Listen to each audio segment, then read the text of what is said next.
Good morning students. Today we are going to see about the functions of ecosystem, which is the basic behind the energy flow in ecosystem.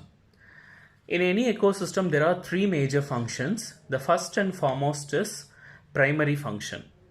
That is the production or synthesis or manufacture of food either by photosynthesis or by chemosynthesis. The producers are autotrophs such as green plants, trees, algae, certain bacteria are synthesizing its own food, and hence it is called primary production.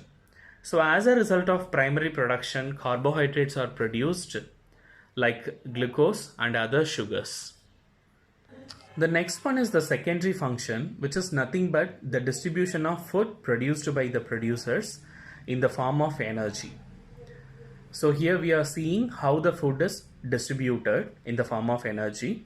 From producers, it is distributed to the primary consumers, which in turn is distributed to the secondary and tertiary consumers.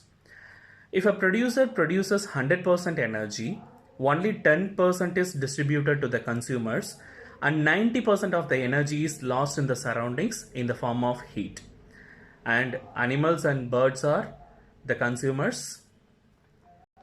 The last function is the tertiary function, which is nothing but the decomposition, and otherwise known as nutrient recycling or nutrient cycling. In the tertiary function, dead and decayed matters are decomposed by the decomposers, and the complex nutrients present in the dead matters are broken down to simple molecules or elements.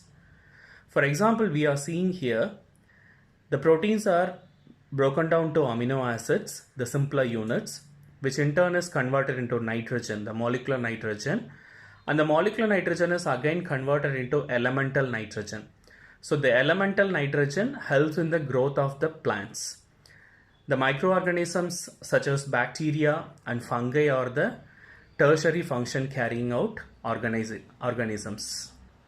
Here I have drawn a simple ecosystem in which how energy is flowing. So sun is the primary source of energy for our Mother Earth.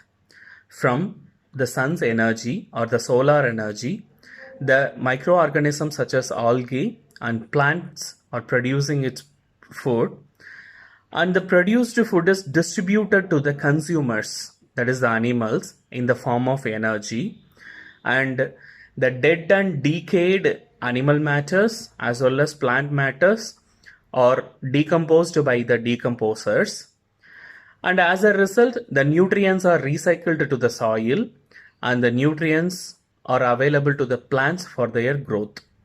So here you can see the heat loss in all the energy flow steps, which shows that during the production of energy or distribution of energy, more than 90% of the energy is lost in the form of heat. So tomorrow we can see the laws governing the energy flow in the ecosystem. Hope you have learned something in this video.